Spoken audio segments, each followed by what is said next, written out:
En el nombre del Padre, del Hijo y del Espíritu Santo. Dios Padre bueno, te agradecemos por los dones materiales y por los dones espirituales con que constantemente bendices nuestra vida.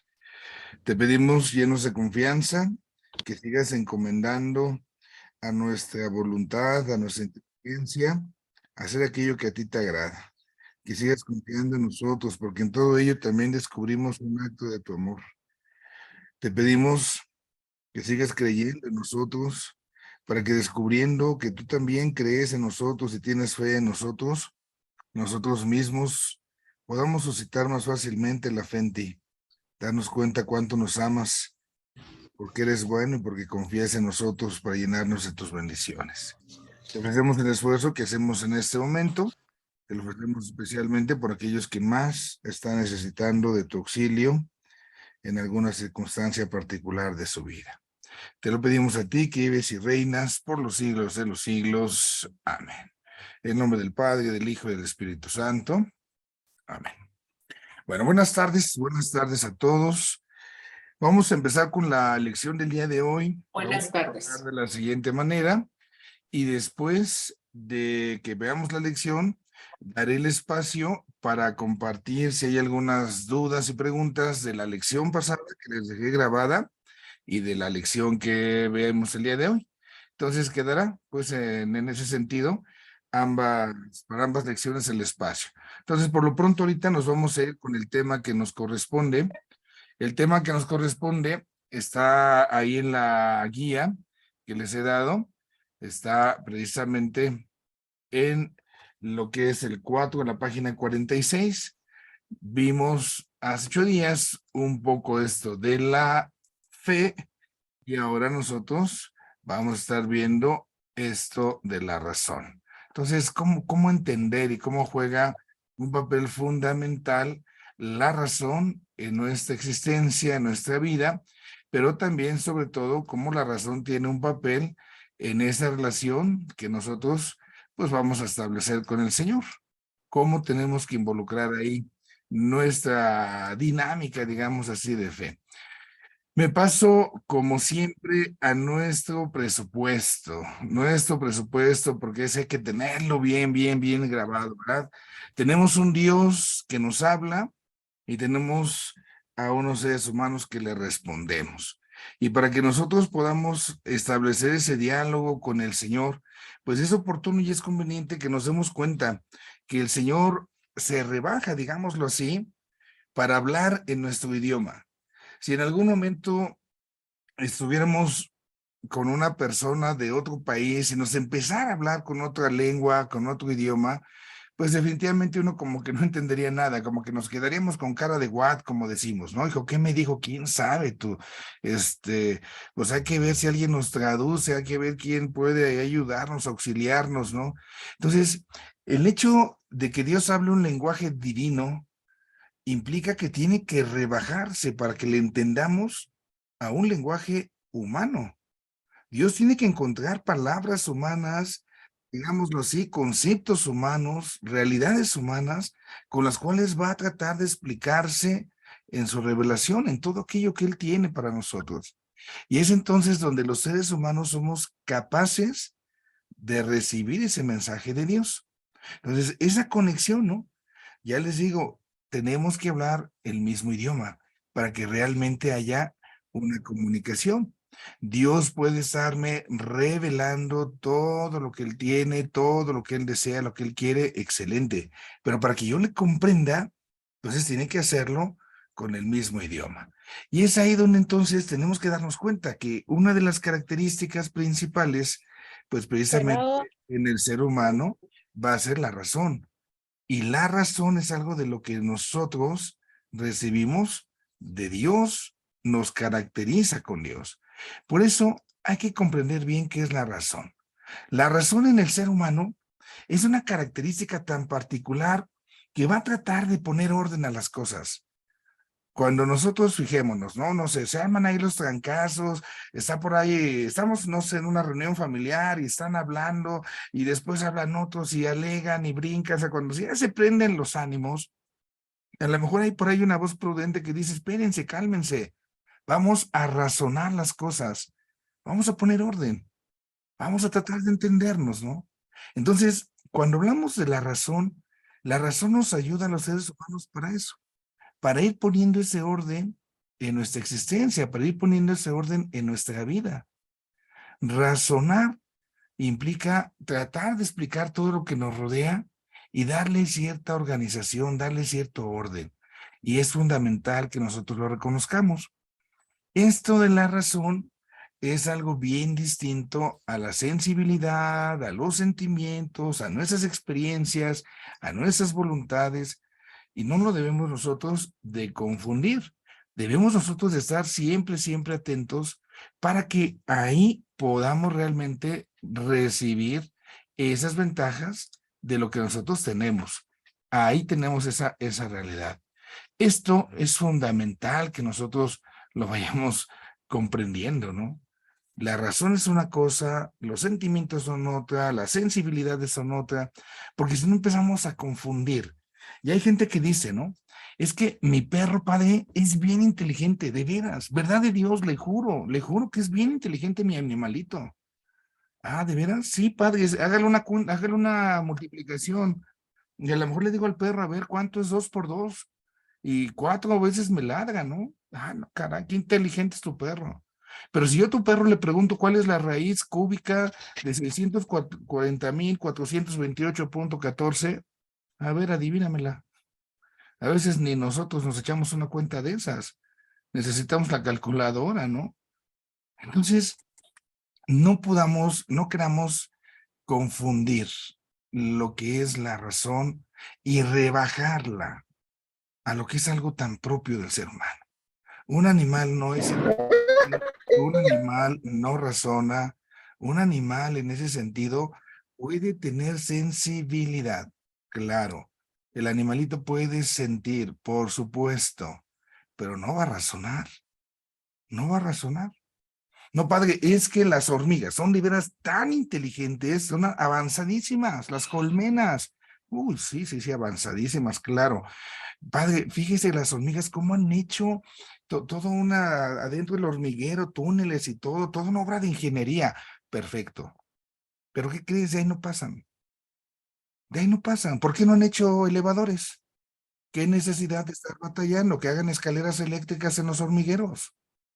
Pues obviamente las hormiguitas lo que están teniendo son instintos que las van guiando, pero no hay una inteligencia, no hay una razón, no hay un razonamiento que las hormigas se pongan a discernir. No, no, ya para qué hacemos túneles, ahora mejor vamos a hacer escaleras eléctricas para que ya no tengamos necesidad de...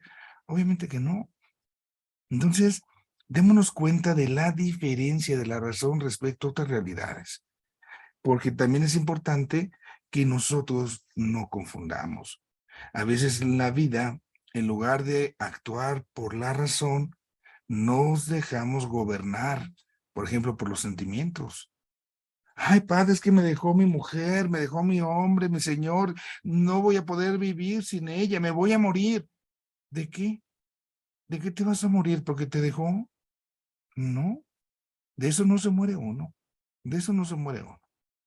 Se siente triste, claro, se siente feo, dicen, pero la fealdad no es un sentimiento, a veces no sabemos ni cómo llamar lo que sentimos, pero démonos cuenta que tenemos que mandar, tenemos que gobernar sobre los sentimientos para que de veras esté la razón. Entonces, ¿qué es la razón? Viene aquí esta especie de concepto que nos ofrece la guía. La razón es una facultad cognoscitiva que nos permite conocer intelectivamente. ¿Qué va a ser la razón? Pues nos va a ayudar a sacar conceptos a través de un discurso. Elaboramos conceptos, elaboramos argumentos para entender la realidad. Pongo un ejemplito para que podamos entendernos en esto que es para nosotros pues tan importante. Pensemos un poco entonces en estas realidades que nosotros tenemos, ¿sí? Estamos delante del ser humano. Y el ser humano, pues nosotros nos damos cuenta de algo que es interesante, ¿no? En primer lugar, es un ser vivo. Y es un ser vivo junto con plantas y animales, nada más. Hay muchas otras cosas que existen, que son, pero no tienen vida. Entonces, ya decíamos alguna vez, ¿qué es lo que le da vida a algunos seres? ¿Cuál es el principio de vida? Es algo que los griegos llamaron el alma. El alma es el principio de vida. Por eso los seres humanos estamos vivos. Por eso un animal, una planta están vivos. Padre, entonces, ¿los animales tienen alma? Claro que tienen alma. Tus plantitas que están en tu casa, a menos que sean artificiales, también tienen alma. Tienen alma. Sí, pero son almas distintas. ¿Por qué? Porque son grados de vida diferentes. No puedo comparar la vida de un ser humano a la vida de un animalito, a la vida de una plantita. Somos seres vivos, participamos de un principio de vida, el alma, pero son cosas distintas. Ahora, en el caso de la persona humana, esta alma tiene dos facultades. Esas facultades que tiene el alma es lo que nosotros llamamos la inteligencia y la voluntad. Y hoy vamos a detenernos en esto, de la inteligencia. ¿Qué significa la palabra inteligencia? Es que, padre, me dijeron en la escuela que soy muy inteligente. ¿De veras? ¿Qué significa inteligencia? Sí. La palabra inteligencia tiene como dos raíces. Voy a dividirla, vamos a jugar un poquito con el término, ¿no? Inte, y la otra partecita sería como ligencia, ¿no? ¿Qué significa esto? En el latín es leer desde dentro. Ajá. Leer lo que está adentro de algo. ¿Qué significa esto? Pues comprender, entender algo, ¿no? Entonces, ¿cuántas ocasiones pues resulta que está por ahí alguno de ustedes con su señor, ¿no? Con su chancludo y traes cara de no sé qué y tu marido te pregunta, oye, ¿qué tienes? Se está queriendo entender lo que está dentro, está queriendo leer lo que hay adentro de ti. Y ahí me da risa porque luego le dicen, nada. No, no, si se te ve que sí tienes algo, pero le dicen, no, no tengo nada. Y entonces el marido dice, ah, bueno, pues ahí está, ahí nos vemos, ahí queda, ¿no? Y al rato se enojan, ¿por qué? Porque no me siguió preguntando qué es lo que tenía, entonces como que no le interesó. Esa tarea de buscar qué hay dentro, leer lo que está dentro de la persona, esa es la inteligencia, el inteligere, el leer lo que hay dentro de las cosas, porque solo así se comprende, solo así podemos comprender. Ahora, si yo estoy hablando de que hay algo adentro, quiero llegar a lo que está adentro, entonces implica que yo estoy afuera. Vamos a explicar un poquito, ¿sí? Voy a salirme de esta pantalla para hacerles unos dibujitos que nos puedan ayudar tantito a entender esto. Permítame compartir, para irnos entendiendo un poquito acá con esto. Ahí estamos. Ok, perfecto. Entonces, estamos acá platicando, ¿no?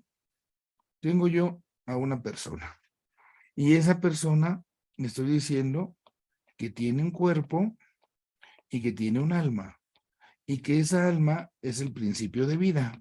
Es lo que estamos acá diciendo. Este principio de vida, pues es lo que nos hace distintos, ¿no? De otros seres que existen. Y en el alma, decíamos nosotros, tenemos acá dos facultades. Tenemos la inteligencia y tenemos la voluntad. Y hoy nosotros nos vamos a fijar tantito en esto de la inteligencia. Ahí me voy a detener un poquillo, ¿no? Entonces, decimos que la inteligencia, así, de una manera simple, es leer lo que hay dentro de algo. Lo que hay dentro de algo, pues nos va a permitir que nosotros podamos comprender. Y llegar a esta comprensión es llegar a lo que se llama la esencia, lo esencial. O sea, llega a esto que es lo más importante, lo que es esencial. Pero ¿cómo hacemos para entender esto, no? ¿Cómo hacemos para comprender? Fíjense, a veces dicen, ay, padre, qué palabras tan raras. No, no nos hagamos, bien que las entendemos. Están echando chisme con alguien y uno dice, ¿a dónde quiere llegar? ¿Qué es lo que me quiere decir? ¿Cuál es, qué es el grano? ¿No? Decimos, ya no le eches tanta crema al taco, ya a lo que vamos. ¿Cuál es el grano? Dame el grano, ¿no? El grano de lo que queremos. Bueno, pues entonces ahí es donde vamos a entrar nosotros. ¿Cómo funcionamos los seres humanos? Entonces, tengo un ser humano y los seres humanos tenemos los sentidos. Los sentidos, vamos a recordar un poquito, es lo que miramos, ¿sí? Es la vista, gracias a nuestros ojos. Tenemos también, pues, nuestros oídos que nos permiten escuchar. Tenemos también el sentido del tacto, a través de todo nuestro cuerpo. Tenemos el sentido del olfato. Tenemos el sentido del gusto. Y con todos estos sentidos externos, se llaman, es que los seres humanos podemos conocer la realidad. Podemos acercarnos a algo. Alguien nos puede poner delante una cosa, nos puede decir, oye, ¿qué es esto? ¿Sí? Y entonces yo me pongo a ver. A ver, déjame, lo veo. Pues es esto. Ya viendo, entonces entra dentro de mí algo y empieza a trabajarme acá mi ratoncito, ¿no? Acá adentro, y empiezo a dar, a dar, a dar. Es esto y es esto. O no sé, imagínense que nos tapan los ojos, nos ponen una venda y no vemos, y nos dicen, vas a meter la mano aquí en unos frascos para que me adivines qué es esto. A través del tacto, entonces nosotros empezamos a conocer las cosas. Y entonces yo puedo decir, a lo mejor meto yo la mano en un bote que hay canicas. Yo digo, son canicas, pero no puedo decir de qué color son, porque no lo estoy viendo, ¿no? Y al final lo que importa no es de qué color son, porque sean amarillas, sean verdes, sean anaranjadas, siguen siendo canicas.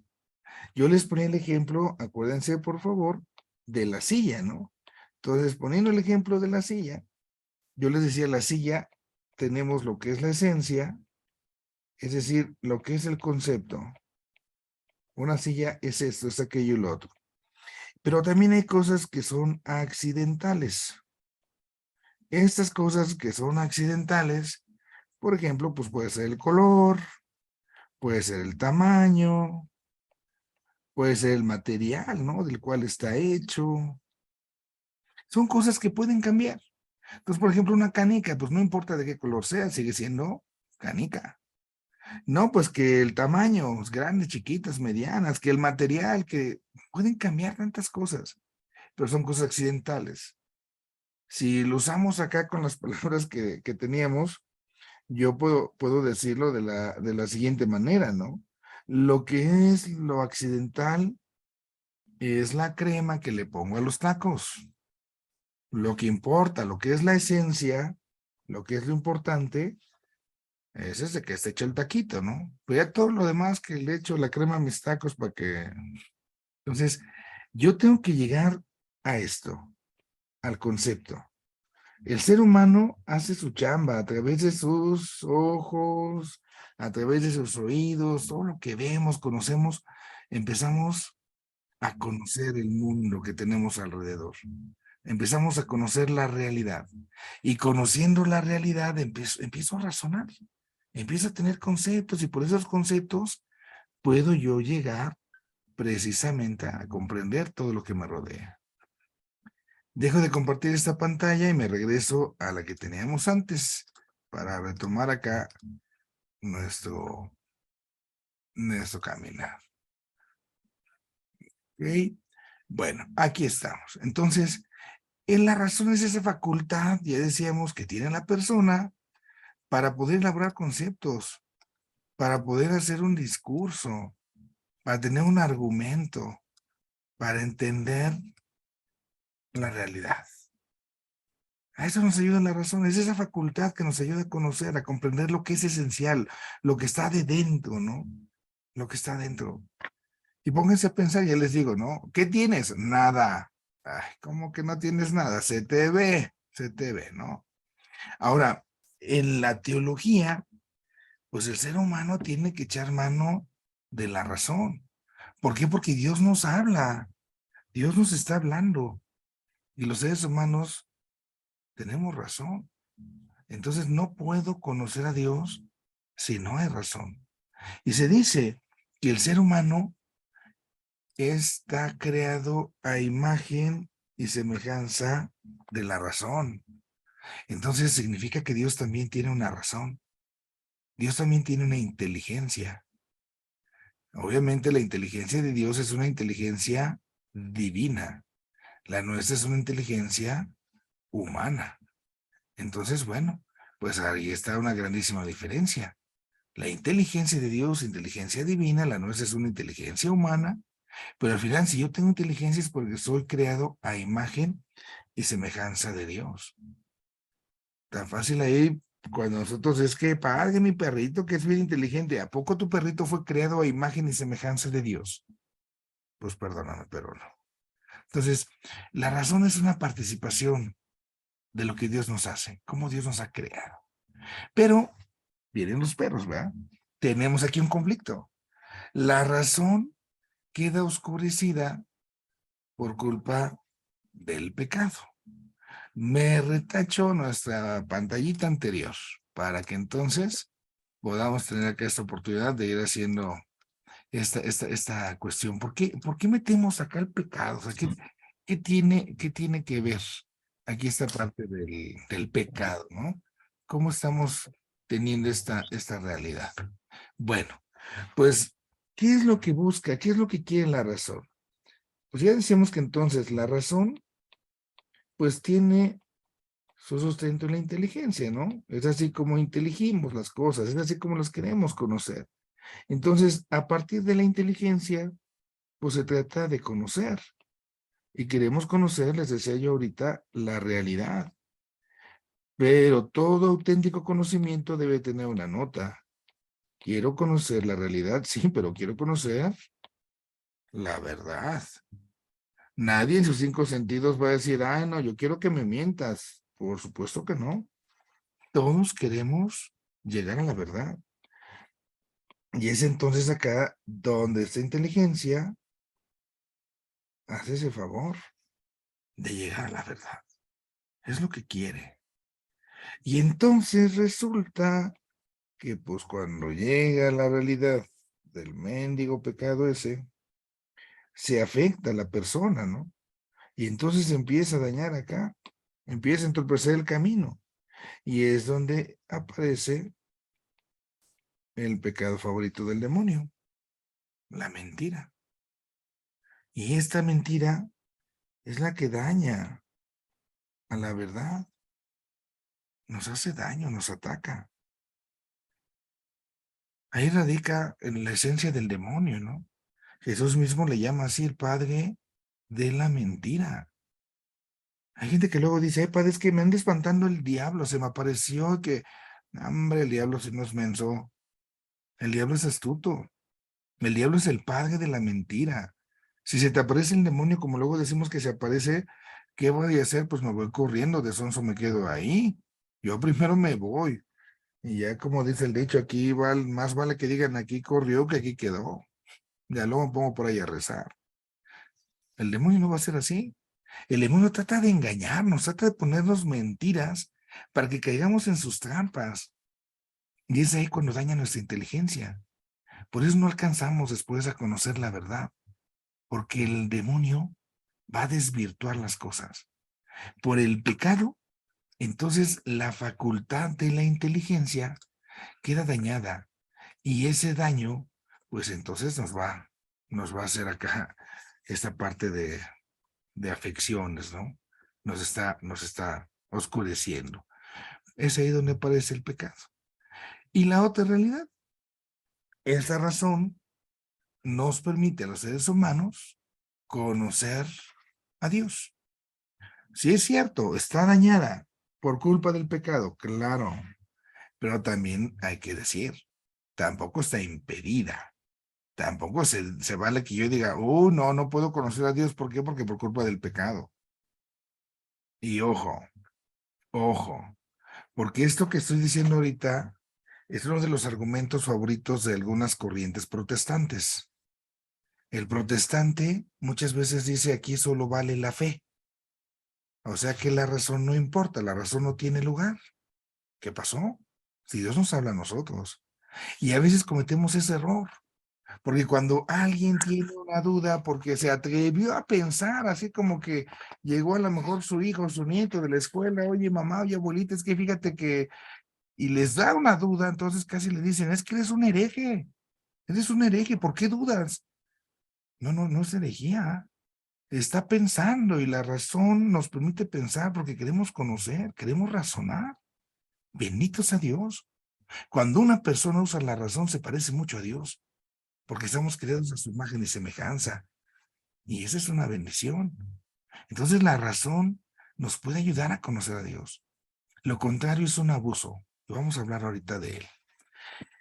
En la historia, entonces, hablar de la fe y de la razón, hablar de la teología con la filosofía, pues no ha sido siempre así como que bien entendidito. El punto excelente es la armonía, es el equilibrio. Cuando hay armonía entre la fe y la razón, entonces esto funciona de maravilla. El Papa San Juan Pablo II tiene una cartita que escribió por allá, cuentan los que dicen que saben, ¿verdad? Que no la escribió él, que se le hizo Benedicto XVI cuando era cardenal, pero bueno, el caso es que está una cartita que se llama Fides et Ratio, ¿sí? Fides et Ratio significa fe y razón. Esas cartitas que vale la pena, si en algún ratito tienen chance, echarle una leidita. Y hay por aquí un concepto bien padre. ¿Por qué? Porque habla precisamente de que el ser humano, dice en esta carta el Santo Padre, el ser humano es como un ave, tiene dos alas. Una ala es la fe y la otra ala es la razón. Y entonces, para que el ser humano sea pleno, para que pueda volar con libertad en la vida, necesita de su fe y necesita de su razón. Si le falta una, está mucho, no va a echar vuelo. Entonces, en la iglesia siempre se ha buscado ese equilibrio. A veces no lo hemos alcanzado a entender, ya les digo. Y a veces hemos criticado a quienes piensan, a quienes dudan, a veces hasta los hemos condenado y nos pasa ahí en casa. Es que cállate ya, esas cosas no se preguntan, es que eres un hereje. A los padres luego nos pasa mucho. Cuando alguien nos invita a comer a su casa que vamos, pues a veces lo hacen con colmillo, ¿no? Porque quieren que vayamos a resolver sus preguntas o sus dudas. Y así como, ¿qué padre? También invité aquí a mi hijo, invité aquí a mi no sé quién, porque tiene unas preguntitas, a ver para que le explique, porque es el hereje de la familia, es la oveja negra, ¿no? Este, no, qué bueno que piensa, excelente, porque entonces nosotros tenemos la oportunidad de conocer con todo lo que somos y reconozcamos algo. Hay dos tipos de conocimiento, un conocimiento que es natural y otro conocimiento que es sobrenatural. ¿Por qué hablo yo de dos tipos de conocimiento? Porque pues hay dos tipos de realidades. No es lo mismo las cosas de la naturaleza a las cosas divinas. Son realidades totalmente distintas, diferentes, pero al final y al cabo van de la mano, van de la mano. Yo les preguntaba la vez pasada, ¿cuánto es uno más uno? Y luego, un dedo más otro dedo, dos dedos, sí, dos dedos, pero yo dije uno más uno, a ver, demuéstramelo, ¿no? Estábamos hablando, decíamos, de entes de razón, de conceptos, de cosas que no vemos, cosas metafísicas, poníamos por eso el ejemplo. Entonces, hay conocimientos que van más allá de lo natural, van más allá de lo físico, y van de la mano, no hay pleito alguno, ¿no? En esto, ahí en su guía, nos ponen los nombres de San Agustín y de Santo Tomás, dos de los más grandes santos de nuestra iglesia. San Agustín en los primeros siglos de la vida de la iglesia, por allá del siglo IV, y después acá Santo Tomás en la Edad Media, en el siglo XIII, pues van a tener precisamente todo un desarrollo intelectual. Pero al final y al cabo hay algo que vamos a encontrar en estos hombres. Ellos siempre dicen, hay un equilibrio entre la fe y la razón. No hay pleito. Y esto hay que insistirlo, porque mucha gente así como que lo piensa, no, no, es que si vas a la iglesia no debes pensar, estás mal si piensas, te van a criticar. No, en verdad no. Así lo podemos leer en los documentos de la iglesia, cómo se invita a la razón. Tenemos entonces que abrir mucho, porque a veces nos cerramos acá. Y así entonces tenemos dos tipos de verdades. Las verdades que son racionales, decíamos acá, las verdades naturales, que se pueden entonces, decíamos nosotros, demostrar por la razón. Pero también está otro nivel de realidades, las verdades de fe, y estas exceden, van más allá de la mera razón. Es decir, no puedo demostrarlas. Hay cosas que no se pueden demostrar. Y esto es lo que mucha gente luego no quiere entender. No quiere entender. ¿Por qué? Porque a fuerzas quieren pruebas y quieren pruebas de todo. Son muy pragmáticos, muy empíricos. ¿Me amas? Yo cuando se casan luego les pregunto, ¿verdad? Oye, ¿estás seguro que este fulano te quiere, te ama?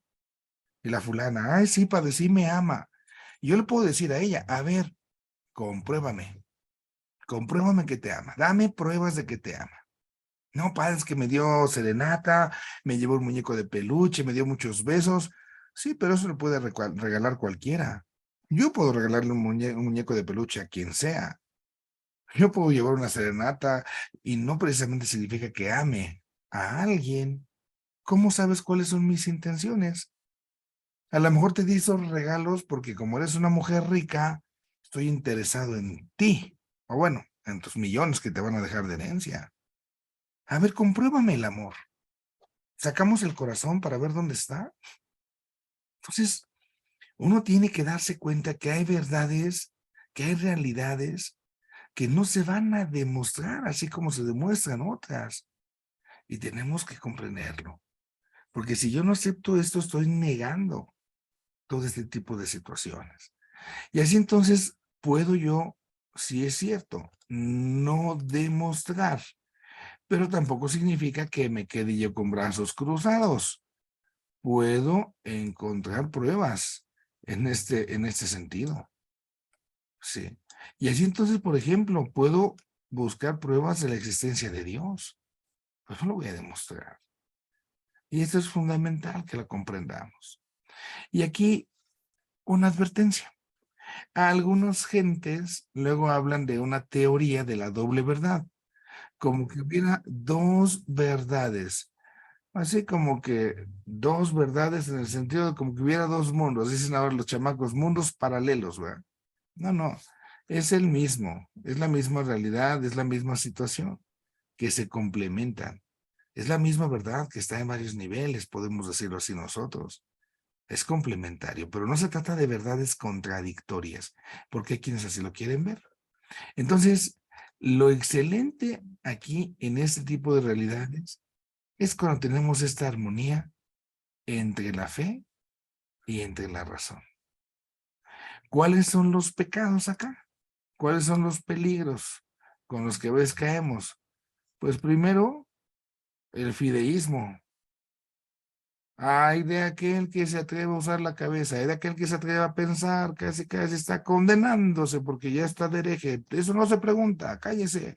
Oye, tú eres, ¿por qué eres católico? Porque aquí nací y aquí me voy a morir. Oye, pero dame una razón. No, no, no, cállate, eso no sirve, eso no vale. Yo así nací y así soy, y así me voy a morir. Fideísmo. Bien protestantes, luego que salen en la tele, ¿no? Toca la tele, toca la pantalla y con eso vas a pasar el examen, con eso vas a quedar salvado, porque con que tú tengas mucha fe, con eso basta. Aunque sea un desgraciado, sí, sí, no importa, con eso basta. Aunque sea un, sí, sí, tú ten fe.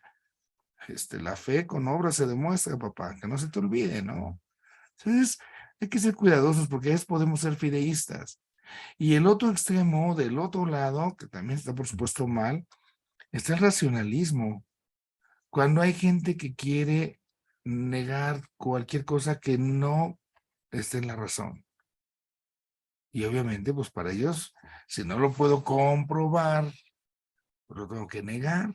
Y hay quien puede negar el amor. Y hay quien del amor a lo mejor dice, es que es una serie de conexiones neuronales que suceden dentro de la cabeza y que me hacen sentir este tipo de experiencias para que yo sienta y piense que estoy amado, enamorado y o sea, entonces el amor no existe. El amor son así como que puras sinapsis mentales, puros choques mentales. No compartimos eso. En la fe, pues tampoco se trata de caer en el racionalismo, ¿no? Entonces, recordemos ese ejemplo que poníamos en la Fides et Ratio. El hombre es un ave, dos alas, fe y razón. Si quieres ser pleno, necesitas de ambas. A lo largo de la historia, esto está establecido por los documentos, ¿no? El magisterio en la iglesia siempre se nos ha enseñado que la razón, que la filosofía nos ayudan a comprender la doctrina cristiana. No estamos en contra de ello, como luego muchas gentes dicen, no, es que ni conoces. Si vas a criticar algo, primero ponte a conocerlo. En el Concilio Vaticano I, en el siglo XIX, finales del siglo XIX, incluso ya que digamos algo que está más asequible para cualquiera que quiera buscarlo, de veras interesado honestamente en esto, hay documentos que nos dicen lo siguiente: cómo la razón humana, iluminada por la fe, busca la inteligencia, busca comprender, inteligere, leer la esencia de las cosas de Dios. Queremos entender más y más a Dios. Por eso estamos aquí hoy, porque queremos profundizar ese conocimiento que tenemos de Dios. Y aunque es cierto, la fe, nosotros decimos, está por encima de la razón, tampoco significa que haya pleito entre ellas. Y eso nos lo recuerda el magisterio. Ahora, ¿cómo ejercitamos la razón? ¿Cómo funciona la filosofía, el pensar en la teología? Primero, pues tienen la chamba de analizar. ¿Qué voy a analizar? Voy a analizar datos. Voy a analizar información. Oye, es que dicen que se apareció la Virgen del Comal. Está bueno. Ahí tengo la información. Voy a analizarla. Voy a comprobar su valor. De veras, tiene valor esto que la Virgen del Comal. No, pues que sí, por esto. O sea, voy a empezar a hacer como una serie de conexiones que me permiten descubrir esas relaciones, esas conexiones que hay para tratar de entender. Entonces, uno tiene que hacer un análisis. Es decir, tengo que empezar a razonar, a pensar, como las vacas, ¿verdad? A rumiar, a rumiar, a rumiar, a rumiar, para que rumiando, entonces vaya profundizando. No se trata, ojo, otra vez, de demostrar lo que es indemostrable. No puedo demostrar las cosas de Dios.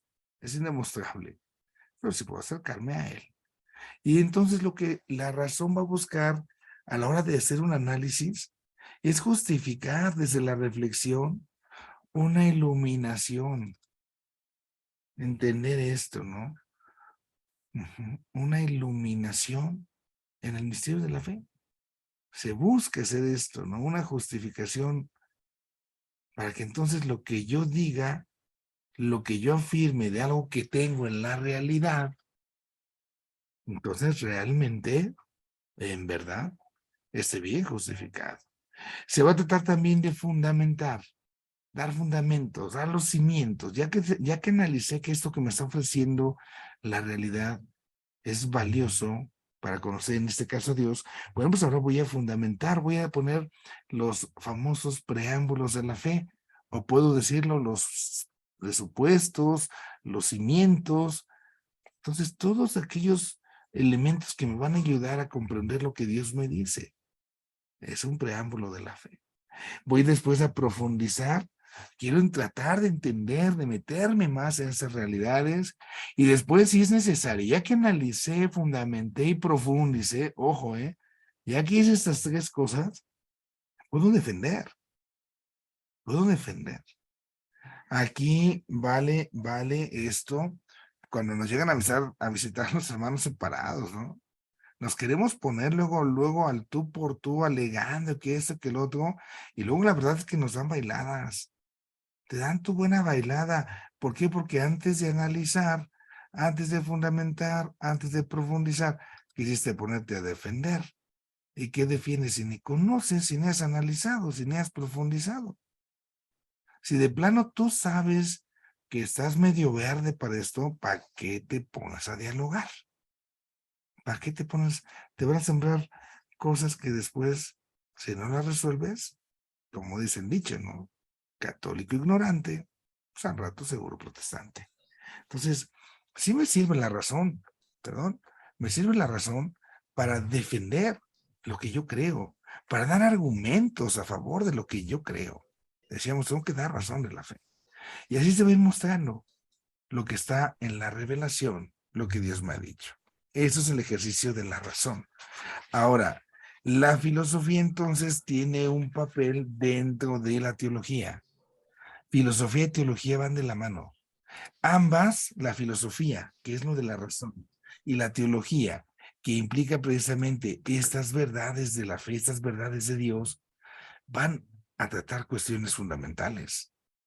Por ejemplo, si yo estoy preguntándome el sentido de la vida, de mi existencia, al preguntarme el sentido de mi existencia, no voy a agarrar la biología, no voy a agarrar un libro de matemáticas.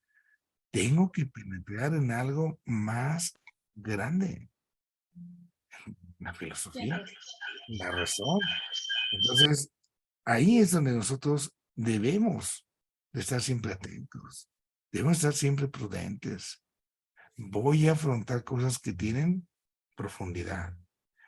Esto lo ataca, lo aborda, más que atacar, lo aborda filosofía y teología. Son por eso ciencias elementales. Se da un espacio grande a la razón. Si se trata de razonar la revelación, ojo, razonar la revelación. Aquí vale la pena hacer una distinción. Lo mencionaba yo la vez pasada, pero lo recuerdo, porque ese es fundamental. Una cosa es racional, cuando es un fruto de la razón, ¿sí? Algo que yo elaboré, ¿sí? Viene de mí, viene de mi razón. Entonces, eso es racional, ¿por qué? Porque es fruto de mi esfuerzo. Pero nosotros también tenemos otra cuestión, lo que es razonable. Esto es algo que se puede razonar, pero no es fruto de mi razón. Ujú. Lo recibo de alguien más. En este caso, por supuesto, de Dios. Entonces, yo aquí tengo la oportunidad de hablar de lo que se llama, de lo que sería la razonabilidad de la fe, la razonabilidad de la revelación. Es decir, tengo la revelación como lo que les ponía yo al principio, como un objeto que puedo mirar, que puedo escuchar, que puedo palpar, que voy a poder razonar, porque es algo que es real y no lo estoy inventando, no es una invención acá de mi mente, no, no, es algo que se me muestra, es algo que se me revela y lo puedo razonar, y lo puedo razonar, porque hay una parte metafísica. Recordar, veíamos ese término la vez pasada, ¿no? Esta parte de la metafísica, meta significa que está más allá, ¿no? Y en este caso, pues si es metafísica, entonces más allá de lo físico. Esto es la metafísica. Aquello que está, ay, dejen acá poner paréntesis en su lugar. Entonces, aquello que está más allá de lo físico, y lo que está más allá de lo físico, metafísica, para nosotros aquí estamos refiriéndonos a la cuestión de lo que ya decíamos hace ratito, la esencia. Es la esencia entonces del elemento fundamental para que yo pueda comprender las cosas, ¿no? Y esto, pues lo debo yo de buscar. Entonces, la filosofía y la teología van de la mano y se van a ayudar porque estamos tratando realidades que están más allá de lo físico, que están más allá de lo que tenemos nosotros. Es decir, la esencia. Tengo que profundizar. Es llegar a ver de qué está hecho el taco y no quedarme con la crema de los tacos. Entonces, tengo que buscar lo esencial. Y por eso la razón nos ayuda cuando nos acercamos a las cosas de Dios. La filosofía, también en ese sentido, pues es media preguntona. Nos va a ir dando preguntas a la teología y que la teología pues tiene que saber responder. Tiene que saber dar razón de la fe. Y qué bueno que tenemos esa oportunidad, porque así pensamos, así razonamos, y cuando razonamos algo, se nos queda más. Lo disfrutamos y lo aprendemos más. También la filosofía nos regala un lenguaje propio. Nos va ayudando a tener más precisión. Nos va concediendo la oportunidad de tener conceptos que hagan inteligible el lenguaje de la fe. Esta palabra inteligible, hay que poner otro colorcito que se visualice un poco más, ¿sí? Inteligible, podemos traducirlo, si lo quisiéramos decirlo así, como entendible. O sea, para que yo pueda entender algo más, para que lo pueda comprender, necesito usar conceptos bien exactos, bien precisos, porque si no precisamos en las palabras que usamos, se puede prestar a las ambigüedades, y eso es malo.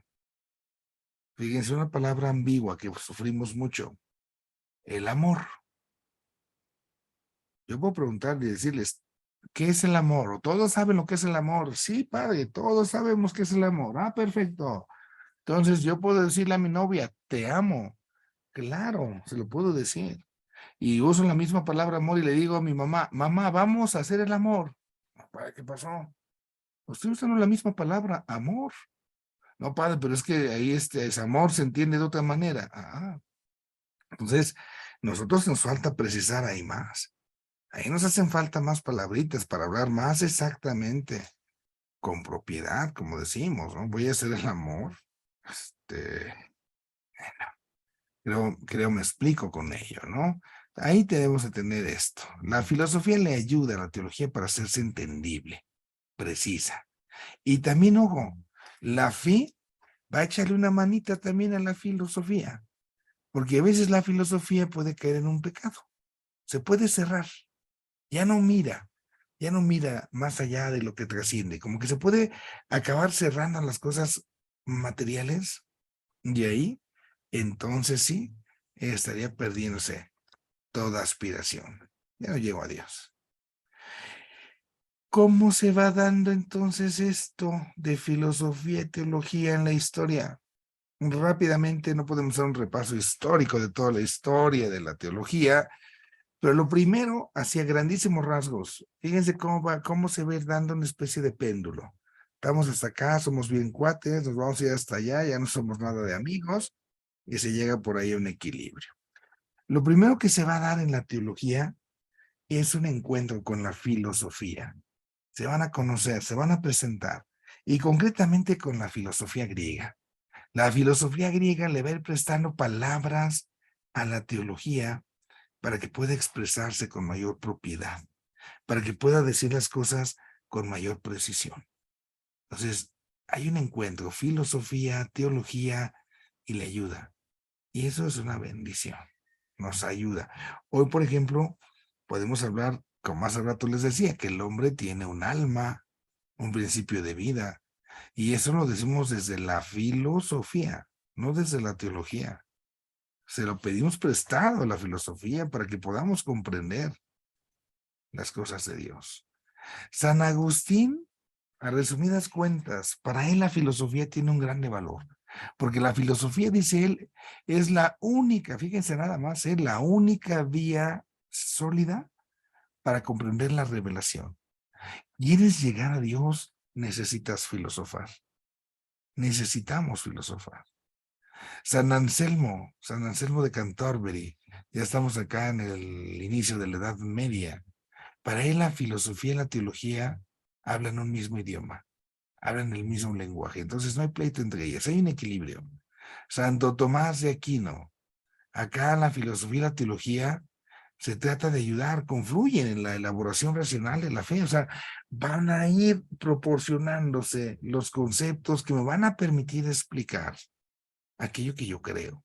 Y entonces Santo Tomás se avienta lo que es la famosa Suma Teológica, una serie de textos para expresar aquello que él cree, prestándose las palabras que le da la filosofía, hace su teología. Entonces, en este encuentro, en este Agustín, en este Anselmo, en este Tomás, lo primero que nosotros vamos a darnos cuenta es cómo hay una especie de cierta armonía. Y esa cierta armonía que está en este primer periodo, pues es toda una bendición, porque al final ayuda a que se comprenda las cosas y cómo se va tejiendo. Doy un paso más. No todo fue miel sobre hojuelas. Llegó una época en la cual esta buena relación que se tenía, pues ni más ni menos que se perdió. Se echó a perder la cosa. Ya por ahí del siglo XVIII, siglo XIX empezamos a tener algunos conflictos y especialmente hay aquí algunos personajes alemanes, Descartes, Immanuel Kant, sin meternos así en ellos. ¿Cuál es la bronca? Ellos dicen, no, filosofía y teología no se llevan. La teología es un invento de la mente. Para ellos la teología es algo racional, algo que yo me inventé como ser humano, algo que me sirve para a lo mejor meter miedo, ¿no? Kant, yo les decía la vez pasada, ¿no? Tiene esa crítica de la razón práctica. Entonces él decía, vamos a usar la teología, la fe, para cosas prácticas. Niño, pórtate bien porque Diosito te está viendo, ¿eh? Entonces, ¿cuántos papás luego son medios kantianos, no? O sea, para eso me sirve Dios, para amenazar, para meter miedo. Y ahí, entonces se va dando una fractura. Se empieza a dar un pleito entre la fe y la razón. Y es terrible, nos va a ir muy mal. Porque entonces hasta nuestra época parecería que filosofía y teología nomás no se quieren, nomás no se aman. Este tremendo. Y en la teología contemporánea, pues estamos aquí viendo varios desarrollos. Por un lado tenemos estos señores, Karl Barth, Paul Tillich. Karl Barth y Paul Tillich de origen y de cepa protestante. Y yo cuando me refiero aquí protestantes, protestantes de veras, ¿eh? De los serios, ¿no? De los que andan tocando puertas. Estos son de los que estudian y que tienen universidades y que hacen teología y que son muy valiosos. Bueno, aquí empieza a darse un cambio. Empieza a buscarse que haya una correlación. Y aquello que se había perdido de que se llevaban bien, pues otra vez vuelva a suceder, que esa fractura se sane. Y entonces empiezan ellos a usar ciertos términos que van a permitir como retomar esas realidades. Del lado católico lo hace Karl Rahner y Walter Casper. Karl Rahner ya fallecido, Walter Casper, cardenal, todavía está vivo. Al final y al cabo, se trata de decir que filosofía, que teología, o digámoslo así, que la fe y la razón están asociadas, van de la mano. No se pueden separar una de la otra. Doy un paso más. ¿Cómo sería una filosofía correcta entonces para que podamos usar teología?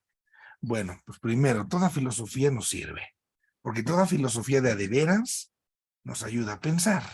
Entonces, no le tengamos miedo cuando alguien nos diga filosofía. Y de hecho, aquí en LEFAP, pues van a tener un poquito de filosofía.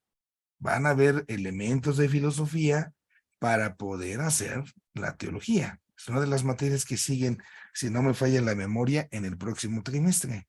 Entonces, ¿qué elementos filosóficos de la razón yo voy a poder utilizar para poder hablar de Dios? Aquí recuérdense mucho esto. Nuestra amiga aquí va a ser la filosofía realista. Esa es una corriente. ¿Por qué realista? Porque se trata de la realidad del mundo. Entonces, ¿cómo me acerco a esa realidad? Y acá entonces fue un poquito lo que yo hace rato ya les decía. Me acerco a la realidad apoyándome en mis sentidos. Entonces, mi razón humana, gracias a esos sentidos, va a poder conocer realmente la realidad. Es el sistema realista. Ese sistema realista, lo estoy diciendo muy simplonamente, pero es algo que brota en Aristóteles, de los filósofos griegos, y que será retomado especialmente por Santo Tomás de Aquino, y que nos va a ayudar, bajo esa mirada, a comprender la realidad del hombre y la realidad de Dios. Pero entonces, de aquí echamos mal. ¿Hay muchas formas de hacer filosofía? Claro que sí, pero para la iglesia, esa es la padre, la filosofía realista. Toda filosofía, para que realmente podamos hacer teología, tiene que ser universal. ¿Qué significa universal? Que está abierta a todo mundo, porque luego corremos ese riesgo, que nada más, pero con mis cuates, ¿eh? No, no con todos ni para todos. No quiero pensar todas las cosas. No me gusta, como no estoy de acuerdo con todo, entonces nada más lo que a mí se me apetece, casi, casi, ¿no? ¿No? Tiene que estar abierto a todo sistema de pensamiento. Y aquí tiene que estar abierto a lo espiritual. Fíjense qué horrible, ¿no? Es el mundo que hoy en algunos escenarios vivimos en esta parte de la discusión de pensamientos. Si piensas como yo, estás bien y tienes un espacio. Pero si no piensas como yo, estás mal, eres un retrógrada, no tienes espacio acá. Yo leí apenas ayer, sí, ayer, antier, una noticia de un chamaquito en Canadá que van a expulsar de la secundaria por decir que él solamente cree en hombre y mujer. Solo por eso lo van a expulsar, porque no se quiere echar para atrás y porque se ha negado a cambiarle nombre, ponerle nombre de mujer a unos que son hombres. Entonces, como no lo quiere hacer y los quiere llamar como se llaman, pues la solución primero fue que lo expulsaron 15 días, pero como no está atendiendo, pues lo van a expulsar de la escuela. Entonces, si piensas como yo, sí, sí tienes lugar aquí, pero si no piensas como yo, no cabes. Es muy peligroso. Es la dictadura ideológica que hoy estamos viendo, ¿no? Y es peligrosísimo y debemos estar atentos porque al rato resulta que ya no puedo decir algo que no te guste porque si no te gusta, te lastimo, ¿verdad? No te vaya a ofender. Bueno, algunas filosofías que luego andan de modas, algunas no son únicas, hay muchas, pero algunas filosofías que tienen limitación son estas: empirismo, historicismo, existencialismo, fenomenología. ¿Por qué nos ayuda? Por ejemplo, el empirismo, porque el empirismo son puras cosas prácticas. Lo que cuenta aquí es lo práctico. Lo demás, no. Lo que se ve, ¿sí? Lo que agarro. Entonces, voy a negar las cosas que no se ven y como a Dios no lo veo, pues Dios no existe. Punto de la historia, se acaba la historia. Pues no, ahí no. La parte historicista, ahí me parecería que el ser humano no cuenta.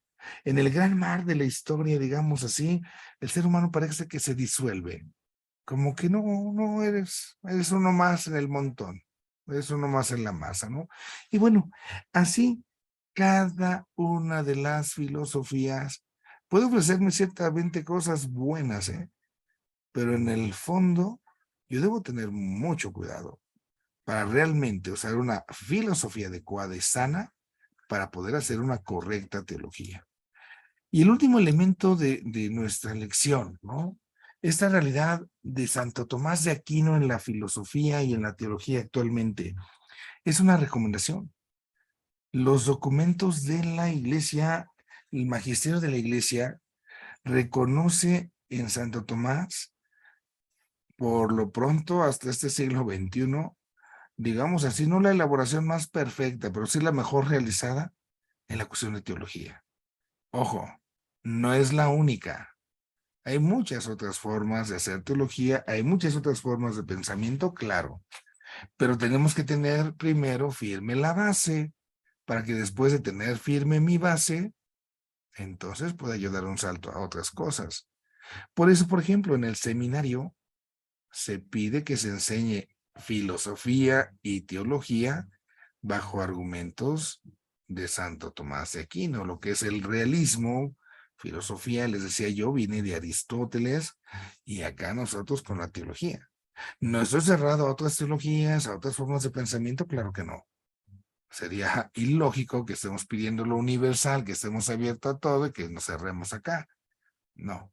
Pero aquí sí se reconoce que Santo Tomás, pues es el chipocle de chipocles.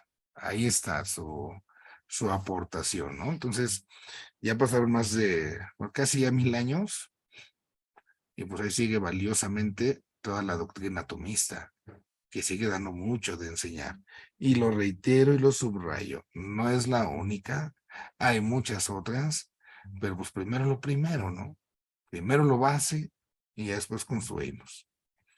En las tareas, ahí en las páginas 56 y 57 de su guía, viene su vocabulario, su guía de estudio, los textos, para que si tienen oportunidad, pues puedan realizar. Bueno, dejo de compartir pantalla. Ya tenemos nuestra hora de clase. Y vamos entonces a dar pie a preguntas. ¿Sí? Voy a hacer un recordatorio primero de la lección anterior que quedó grabada brevísimamente, para que entonces de ahí vamos a empezar. Ya me levantaron manos, todavía no les doy chance de levantar manos. Bájenlas, por favor. Sí, nomás para recordar. La vez pasada hablamos de la fe. Hablamos de la fe, lo que les dejé grabado. Tengo que partir de la fe, que es lo que Dios me da, la fe con la que yo le respondo a Dios, esa fe que Dios me da en el contenido, ¿no? El credo, la forma como yo respondo, ahí jugamos. Y ahí hablábamos cómo la fe implica pensar, la fe no puede estar condicionada, implica razonar, una forma de vida. De ahí brotamos a los dogmas de la iglesia, que es un dogma realmente, porque a veces, pues como que no nos queda claro el dogma, ¿no? El dogma es el cimiento a partir del cual yo construyo mi pensamiento intelectual. ¿Cuál es el valor en nuestra fe en la iglesia de los dogmas que hemos recibido? ¿Cómo se tienen que interpretar los dogmas y cómo se van a ir desarrollando? Se trata de que se evolucione. Está la esencia y están las formas. Las formas pueden ir cambiando. La esencia no. Es como cuando ponen un regalo. Lo valioso es el regalo, lo que va adentro. La envoltura que le pongan, esa la puedo cambiar. Vimos cómo se va dando esa posibilidad de desarrollo de los dogmas y cuál es la fe que se debe de tener en la teología. Si queremos ser teología, pues tenemos que ser hombres de fe. Ok, ahora sí. De esta primera lección de hace 8 días que quedó grabada, preguntas que tengan. Vamos con la primera. Eugenia. Es su nombre Eugenia, ¿verdad? Ahí activas. Sí, sí, padre. Muy bien, dígame. Sí, de la anterior, bueno, ahora que hablaba de un poco de los padres cuando los invitan a comer, una vez, justamente en ese contexto, alguien hizo una pregunta y el padre contestaba que si no es dogma, se puede discutir. Esa es mi pregunta, ¿así es? Claro, totalmente. Entonces, el Ok. dogma, yo les los pongo así. El dogma es lo mínimo seguro que yo puedo decir acerca de algo. Yo, por ejemplo, lo mínimo que puedo decir de María es virgen. Y ya de ahí no me puedo echar para atrás. Ya eso ya no cambia. Pero de ahí para arriba, por eso les digo yo, el dogma es como el cimiento. De ahí para arriba puedo hacer 1 piso, 2 pisos, 3 pisos. Es virgen antes, durante y después del parto. Se va precisando, va agarrando forma. Otro dogma de María. La Santísima Virgen María se nos dice, fue asunta en cuerpo y alma al cielo. Perfecto. Ya de ahí no se mueve la cosa. Pero queda una pregunta, ¿se murió o no se murió? ¿Se la llevaron difunta o se la llevaron viva? ¿Dormidita o no? Eso se discute. Eso sí, ¿por qué? Porque todavía no está precisado. Entonces, ya cuando está el dogma es lo que estamos invitados a creer, pero es lo mínimo que yo puedo decir de algo y sobre lo cual puedo seguir avanzando. Es como el punto de partida para que avancemos ahí. ¿Sale? Ok. ¿Y de hoy después? De hoy Preguntas de después. ahora. Sí, ahorita vamos con las de hoy. Vamos a sacar las de la semana pasada y vamos con las de hoy. Vamos con Félix, por favor.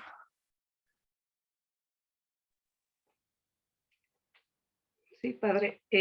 Bueno, preguntando ciertamente sobre los dogmas, hablaban, por ejemplo, bueno, yo escuché hablar de que se va a dar el dogma, por ejemplo, de María Corredentora. Entonces decían que están juntando firmas. La pregunta es, ¿qué elementos o así que se reúnen para poder proclamar un dogma? El dogma tiene que estar contenido de manera implícita dentro de la revelación.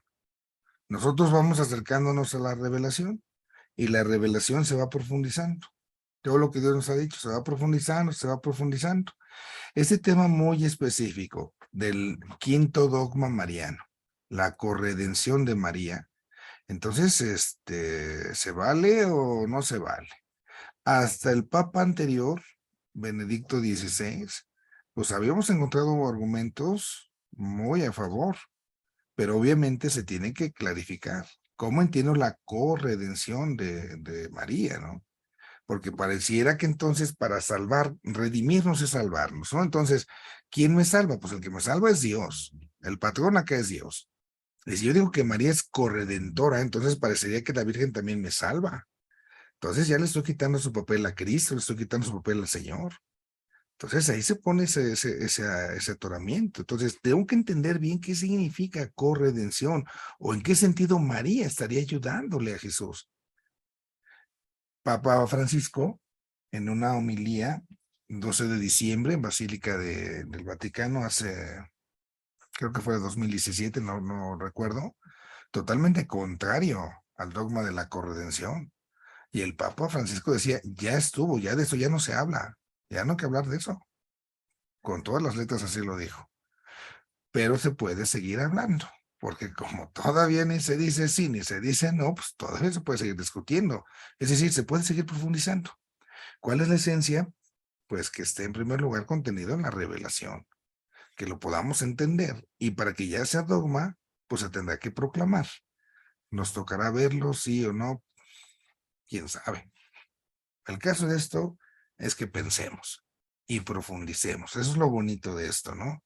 Que se va usando la razón como lo veíamos hoy día. No sé si con esto quede Félix.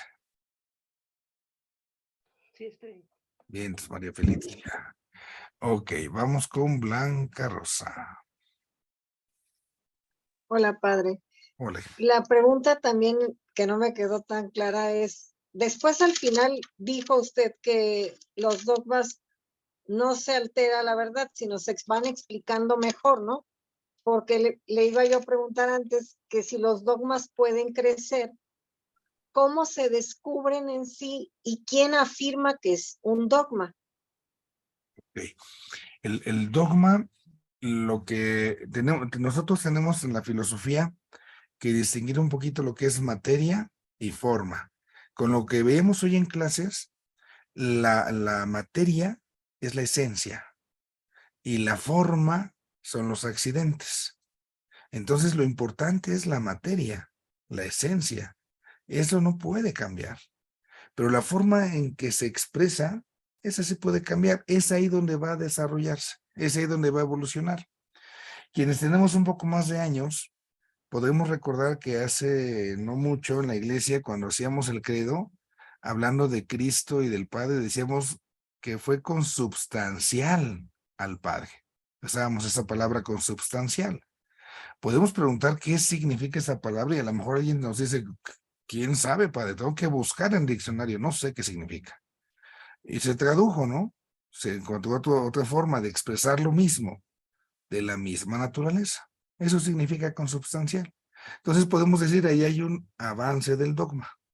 Ahí se dio un escaloncito, ¿no? Se evoluciona la forma. La verdad sigue siendo la misma, la esencia no cambia. Si yo quisiera evolucionar un dogma, por ejemplo, la virginidad de María, diciendo pasado mañana que María no es virgen, ahí ya no. Pues eso ya está definido. Lo puedo expresar de otra manera. A lo mejor en mañana hay otros lenguajes, bueno, pero no puedo yo en ese sentido traicionar esta verdad de fe. Para proclamar un dogma es todo un proceso que dura muchísimos años. Se trata de algo que creemos, que se cree en el pueblo.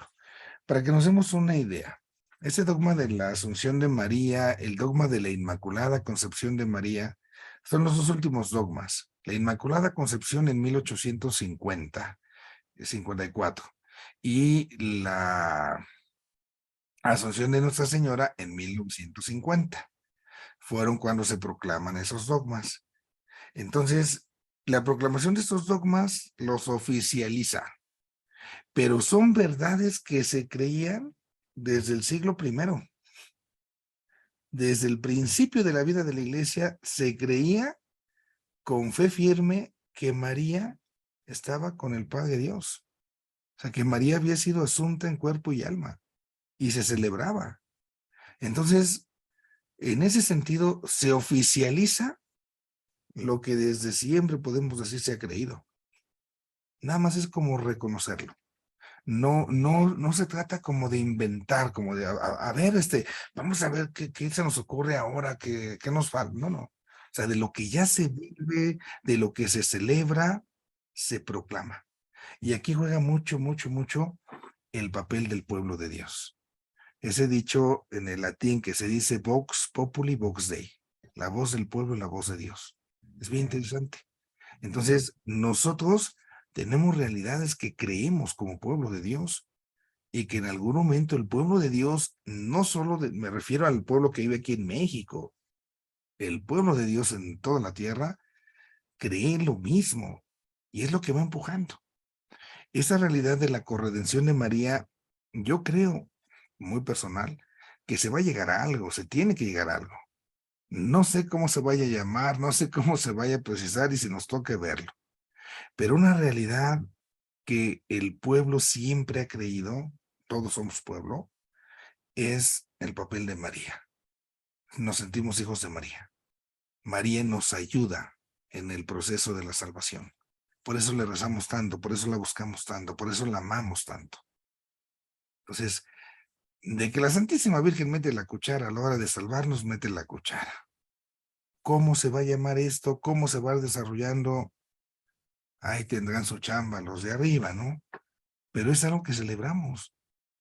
Cada vez que rezamos el rosario, pues por eso le digo, ruega por nosotros. Los protestantes pues nos critican por eso.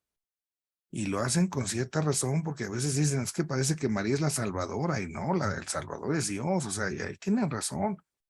A veces sí le pido yo más a María que al mero mero, ¿no?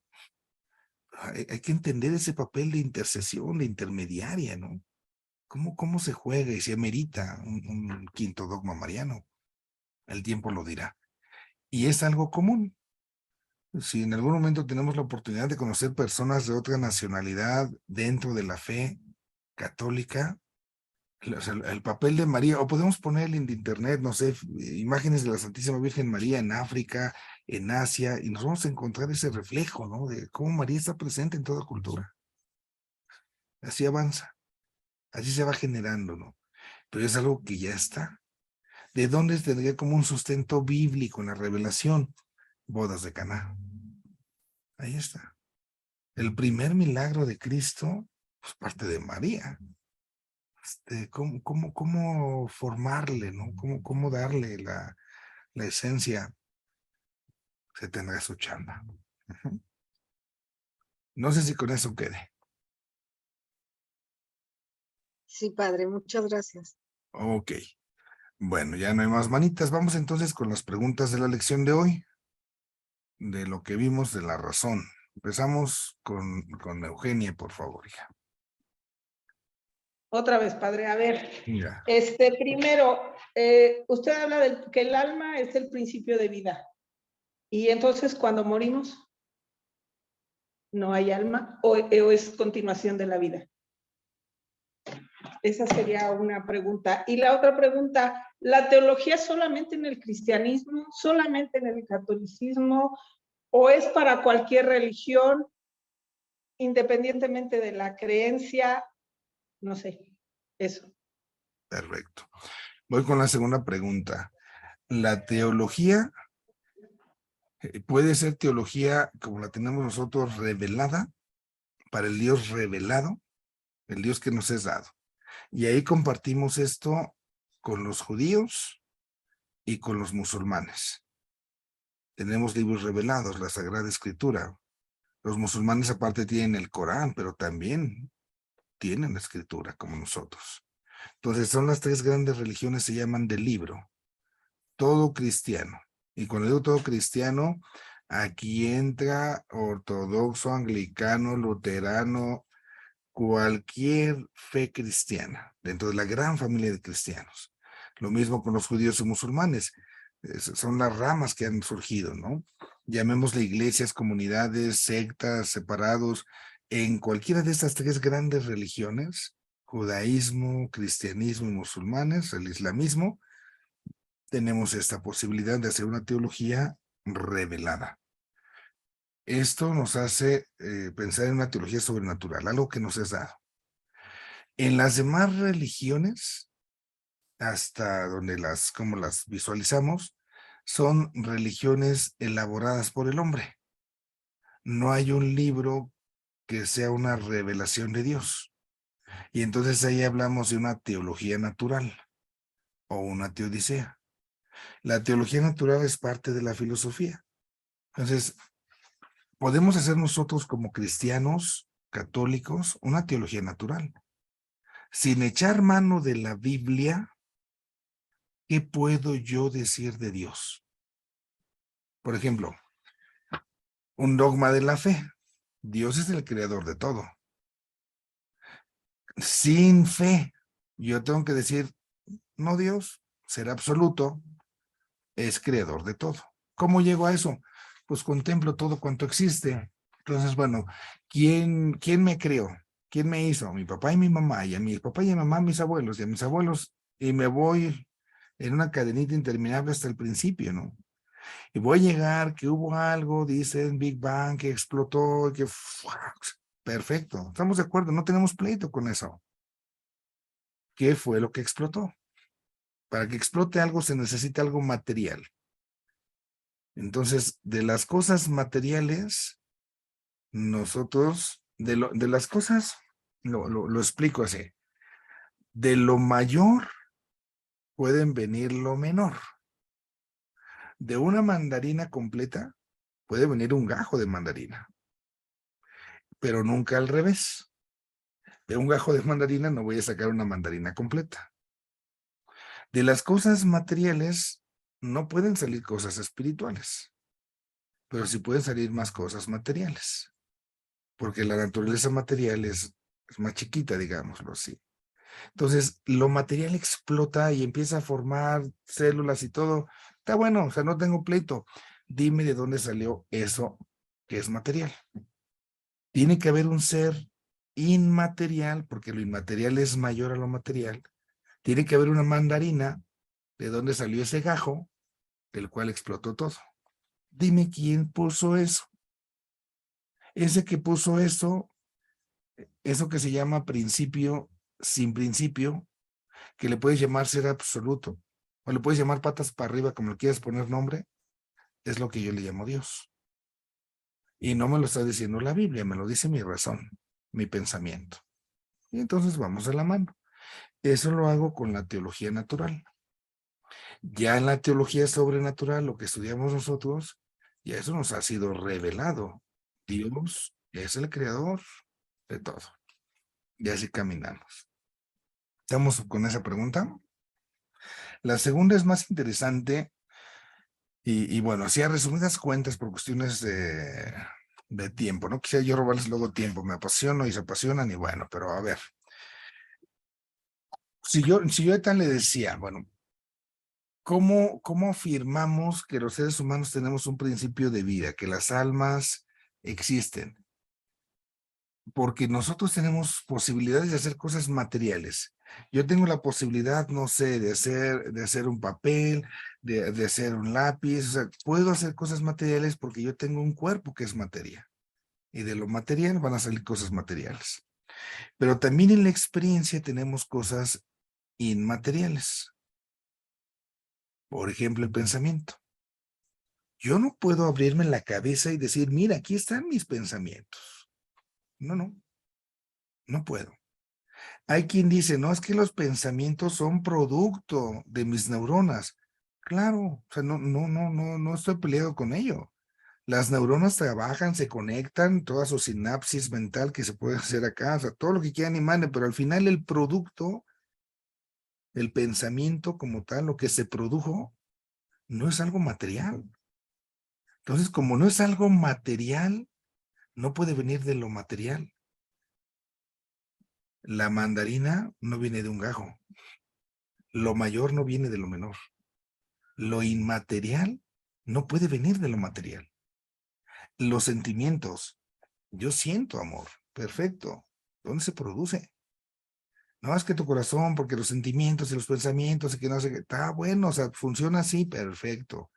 Pero si estoy produciendo algo inmaterial, algo que no tiene materia, no puede venir de lo material. Ese es un principio. Entonces, voy a afirmar esto. El ser humano tiene un alma y esa alma es inmaterial. Las cosas inmateriales también se llaman espirituales. Las cosas materiales, mi cuerpo, ese se echa a perder, se corrompe, nos vamos haciendo viejitos, ¿no? Y como viejitos nos vamos acabando. Cualquier cosa material, lo sabemos, se acaba. Pero ¿qué pasa con lo que no tiene materia? ¿Qué pasa con las cosas inmateriales? ¿Qué pasa con las cosas espirituales? No se acaban. Entonces, cuando viene la muerte, lo que sucede es una separación. Se muere el cuerpo, pero no se puede morir, no se acaba el alma. ¿Por qué? Porque no tiene materia. Entonces, el alma sigue existiendo. En algún momento, nosotros podemos decir, el alma volverá a unirse a ese cuerpo, que será un cuerpo resucitado, el momento de la resurrección. Y entonces volveremos a estar unidos con un cuerpo glorioso. Padre, pero ¿cómo voy a quedar? Si soy gordo aquí, ¿seré gordo por la eternidad? Dios sabrá. ¿Sí? No sabemos, es parte ya del misterio. Lo afirmamos como revelación. ¿Por qué? Porque pasó en Cristo. ¿Por qué podemos afirmarlo desde la razón? Porque el alma existe, el alma de la persona, como es inmaterial, entonces no puede morir.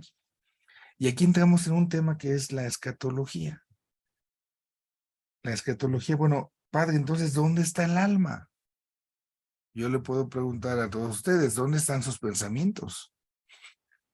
En su cabeza no. Les puedo abrir la cabeza y les juro que no los voy a encontrar. Entonces, las realidades espirituales van más allá del tiempo y del espacio. El alma no está en un lugar porque el lugar implica una limitación que es el espacio. Entonces, más allá del tiempo y más allá del espacio es lo que llamamos eternidad. Cuando uno muere, el alma entra en la presencia del Señor y empieza a participar de la eternidad. Y en ese momento viene un juicio particular. De acuerdo a mis obras seré juzgado. 3 opciones: cielo, purgatorio, infierno. Y en el final de los tiempos, cielo o infierno. Ya al que desde el principio sabemos se condena, pues será condenado para siempre. Y al juicio final se corrobora eso. El juicio particular que me da purgatorio, puedo llegar al cielo después de purgar, de purificar mis penas. Entonces, ahí vendrá en el momento final la resurrección de los muertos, cuerpo y alma se vuelven a unir. El alma, por su realidad inmaterial, pero espiritual también, entonces no va a morir y está a la espera de su cuerpo. Así a grandísimos rasgos. ¿Vale? ¿Le puedo complicar la vida? ¿Me da permiso? Pero no se la voy a resolver yo, se la voy a dejar para que la piense. Sí. ¿Qué pasa con el alma de las plantas y los animales? ¿Hay un cielo de plantas? ¿Hay un infierno de animales? Nos queda claro, ya decíamos por esta lógica, que las plantas y los animales tienen almas, porque tienen un principio de vida.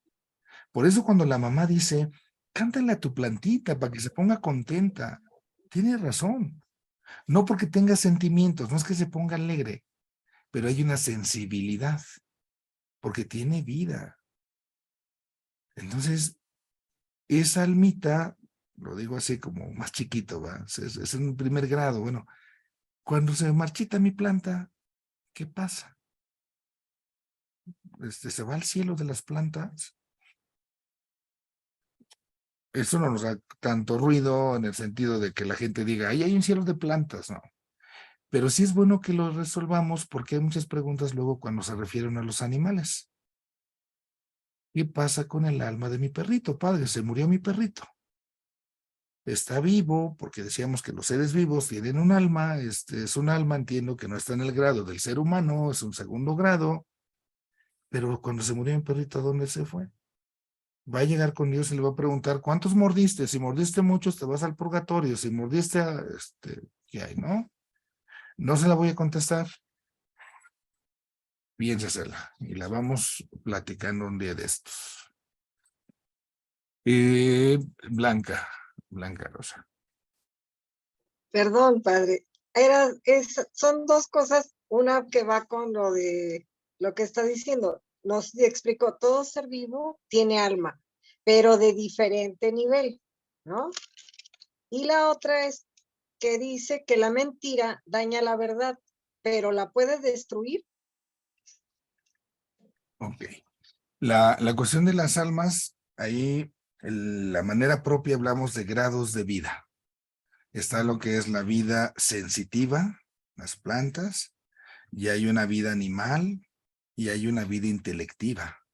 Son grados de vida en el ser humano, en los animales, el ser animal y el ser vegetal. Entonces, de las realidades que existen y están vivas, hay grados de vida. Y eso lo distinguimos por el alma. Un ejemplo rapidísimo. Resulta que si a mi planta que tengo en el pasillo no le gusta el pasillo, no se puede cambiar de lugar. No agarra sus raíces y dice, ya me voy porque aquí no me gusta, ¿eh? No, se fregó.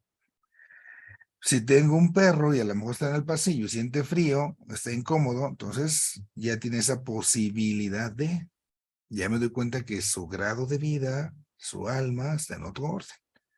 Y en el ser humano es mucho más grande porque es un ser intelectivo, es un ser intelectual y eso mismo nos ayuda, ¿no? Entonces, en esta parte, esa clasificación nos va a permitir tener pues esta realidad. Ahora, ¿cómo podemos nosotros establecer ese orden? Bueno, pues en esta tierra sí está, somos seres vivos. Después de nosotros, más allá de esta tierra, encontramos los seres angelicales, otro grado más. Y el quinto grado de vida supremo, el ser divino, la fuente de la vida, Dios. Entonces, un poquito ahí, en grados de vida. Y lo de las almas, ¿no? Y eso lo dejo ahí de tarea. Padre Fernando, que está con nosotros en clase, nos comparte esto. Dice, es las almas entonces, o los grados de vida, vegetativo, que es el de los animales, el de las plantas, decíamos, el sensitivo, está el animal y el espiritual. La otra pregunta que nosotros vamos haciendo no es tanto que se destruya el pecado, destruya la verdad. Lo que afecta es la capacidad que tenemos de conocer la verdad. Sí, nos hacemos luego, decimos como el tío Lolo, ¿verdad? Nos hacemos medio tarugos. Hace falta mucho, por ejemplo, sentido común. Todos sabemos eso está bien, eso está mal, pero a veces nos hacemos así como que no, como que la Virgen nos habla. No quiero, ¿no? En esa parte es la complicación, ¿no? Por eso se ataca la verdad, se daña la facultad, ¿sí? De conocer la verdad.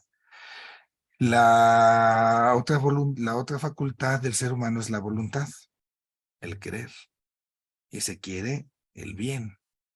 Y fíjense cuántas veces como nos pasa como San Pablo, ¿verdad? Hacemos las cosas que no queremos. Yo sé que eso está mal, padre, yo sé que está mal hacerle de cosas a mi suegra, pero ay, mendiga vieja, no la aguanto, no me aguanté las ganas, padre. Y le metí la pata para que se cayera. Sé que está mal lo que hice, ¿no? Le di en la torre. Entonces, lo que se mete el pecado es como es atacar nuestras facultades de inteligencia, de voluntad, que como que nos bloquean a la hora de hacer el bien, de conocer la verdad, que nos meten ahí en ese apurito. Ujú. Hay un librito, voy a recomendárselos, permítanme tantito buscárselos acá en el internet. Este texto es de un padre legionario de Cristo, se llama Ramón Lucas Lucas, y tiene textos siempre muy interesantes.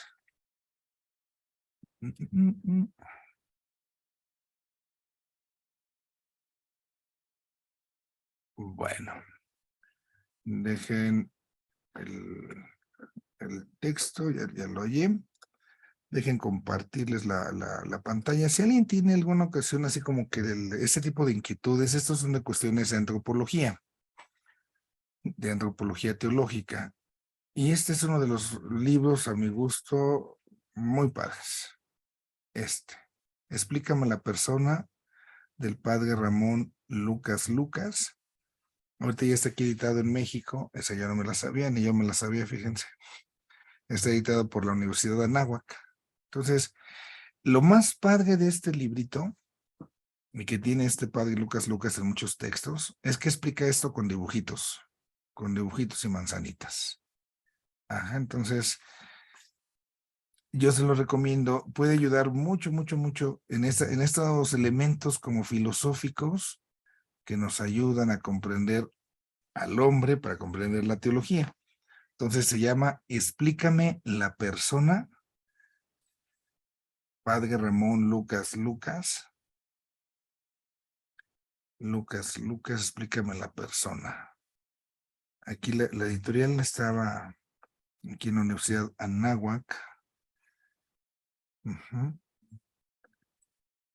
Entonces, me atrevo a hacerle propaganda al padre, voy a ver si me da comisión cuando lo conozcan. ¿Y dónde lo encontramos, padre Pedro? No sabré yo. ¿No? No. ¿En qué librería, por ejemplo? ¿No? Ahí sí, no. Ahí más bien es un libro que está editado, el original está editado en Italia, aunque está en español. Allá pudo el padre Ramón Lucas Lucas hacer su edición.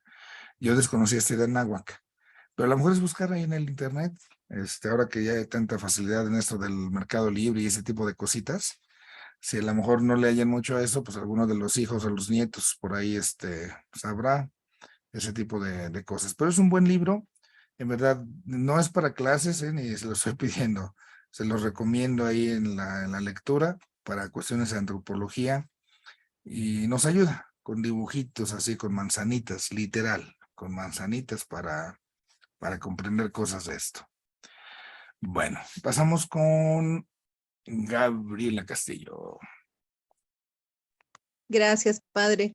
Es igual con una duda con respecto a lo del alma y a la hora de que muere una persona, un ser humano, si una persona es cremada, si una persona es sepultada, y bueno, sabemos que vamos a resucitar, nuestra alma va a resucitar en nuestro cuerpo.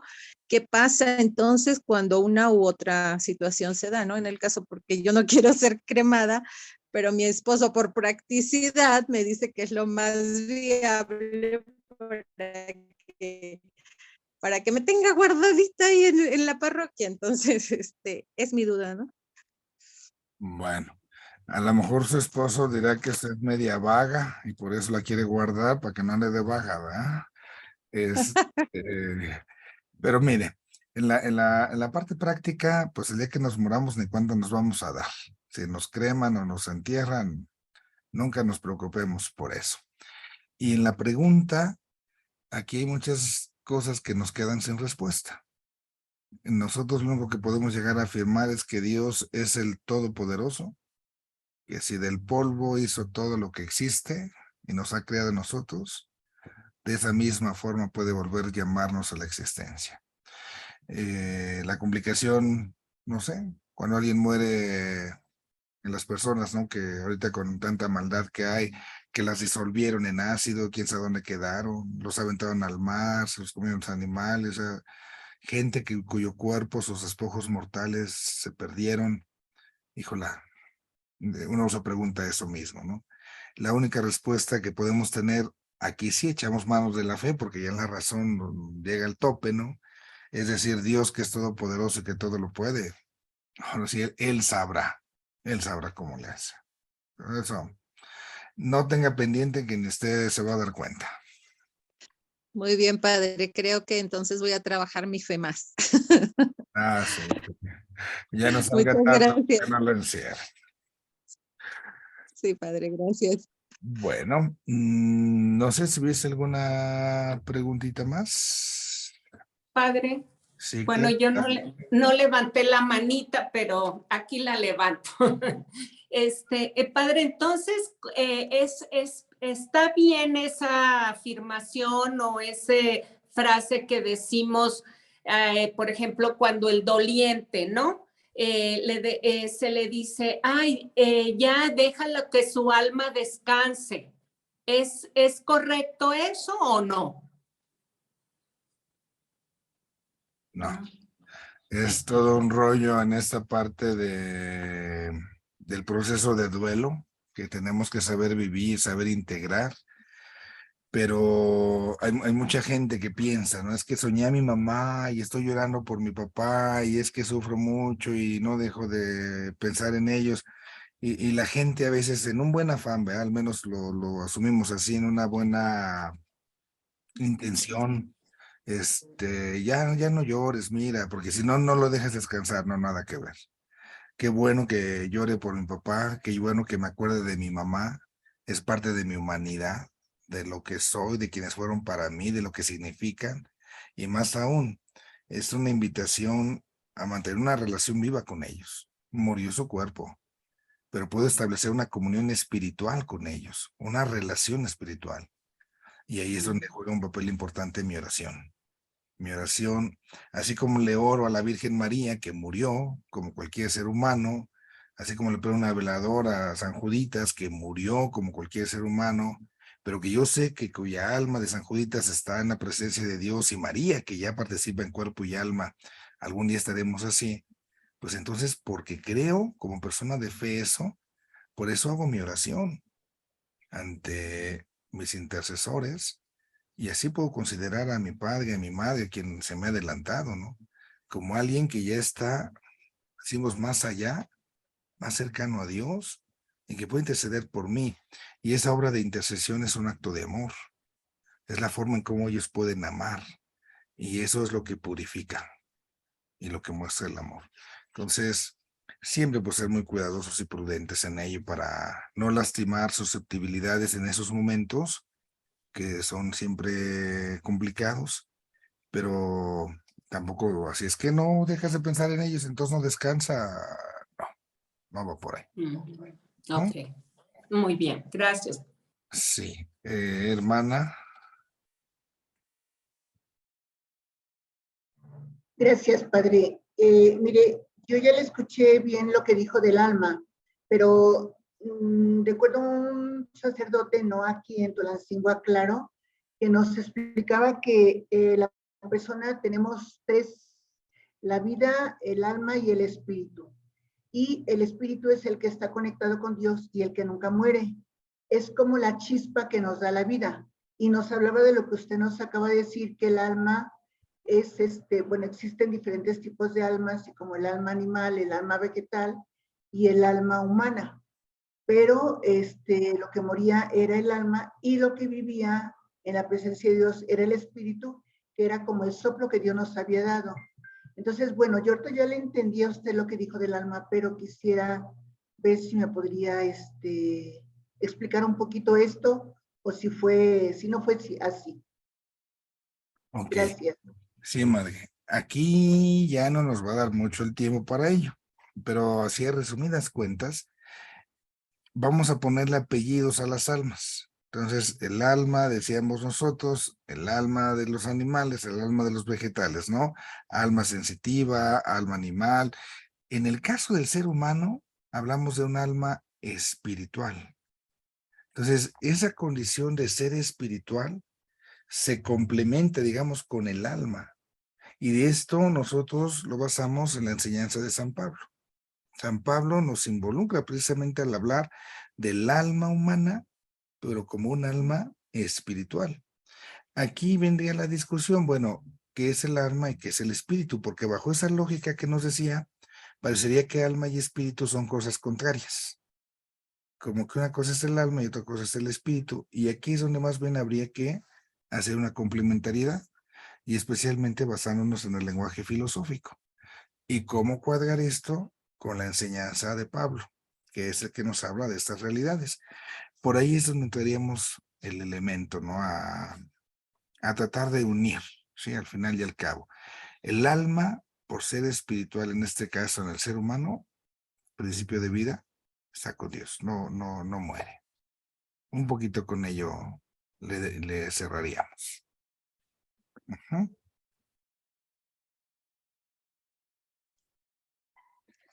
Ok. Edith encendió su micro, va a preguntar Sí, algo. ¿y qué hay del alma de los que se suicidan? No pasa nada. ¿No? Lo mismo. ¿Mandé? Le perdí la pregunta. Disculpe, padre, ¿qué hay del alma y del espíritu de las personas que se suicidan? El, el destino del alma no cambia por la forma en la que haya yo muerto. O sea, no importa si yo morí asesinado, suicidado, por enfermedad, por viejito. O sea, mi alma, en ese sentido, va a tener una vida después de esta vida. ¿A dónde va a ir a dar? Creo que sería más precisa la pregunta. ¿Esa persona que se suicida se va a condenar? Pues no sé. No me toca a mí. Le toca al patrón, ¿verdad? Entonces, podemos presuponer muchas cosas. Puede ser una persona que se suicida, pues porque ha hecho cosas muy malas, pues tendrá que dar cuentas, ¿no? Puede ser alguien que se ha suicidado porque se desesperó, no por maldad, sino por desesperación. Pues son realidades diferentes. Ahí no podríamos dar una respuesta genérica. Ujú. Norma. Gracias, padre. Yo solo, bueno, he tenido varias dudas, he bajado la mano porque ya han sido preguntas similares, ¿no? Solo agradecerle, padre, el tiempo que nos regala y que nos contesta cualquier pregunta, que es porque al final del día, pues nos sirve para dar mejores respuestas desde nuestro apostolado donde estemos, ¿no? Entonces, gracias por eso y creo que cualquier pregunta es buena aquí y nos sirve a todos. Gracias. Le agradezco. Bueno, pues ahí está la cosa. Vamos a terminar, creo que era la última pregunta que había. Yo les he dicho de las tareas, están ahí los ejercicios, ya está ahí mi correo en el grupo del WhatsApp que me los puedan enviar. Estos días por ahí me recibieron algunos correos, padres que no me ha contestado. No, estaba yo en ejercicios espirituales y esos son para el patrón. Entonces ahí procuro su tiempo al tiempo, ¿no? No se me desespere. Ya o sea, padres que si no me los contesta usted, mande lo que tenga que mandar y ya, poco a poco. También vamos desahogando acá la chamba entre las cosas que nos tocan, pues, de las labores acá, pero ahí vamos avanzándole. Entonces, nada, les pido ahí siempre su paciencia en ese sentido. Ujú. Bueno, pues hagamos una oración para concluir. En el nombre del Padre, del Hijo y del Espíritu Santo. Dios Padre bueno, te agradecemos porque nos permites congregarnos en tu nombre y compartir siempre nuestra fe. Y en esa fe seguir creciendo, conociéndote y amándote cada día más. Te pedimos humildemente que nos ayudes a valorar el don de la razón que nos has concedido, que con la razón humana que tú nos has dado podamos profundizar el conocimiento de nuestra fe y podamos también, con nuestra razón, ir comprendiendo la vida de cada uno. Ayúdanos, Señor Jesús, a dar un testimonio firme de aquello que creemos y que en medio de las vicisitudes de nuestra vida, también, por la fe y la razón, nos mantengamos siempre firmes tomados de ti. Te lo pedimos a ti que vives y reinas por los siglos de los siglos. Amén. Que el Señor Todopoderoso les bendiga, que el Padre, el Hijo y el Espíritu Santo les acompañe hoy y siempre. Así sea.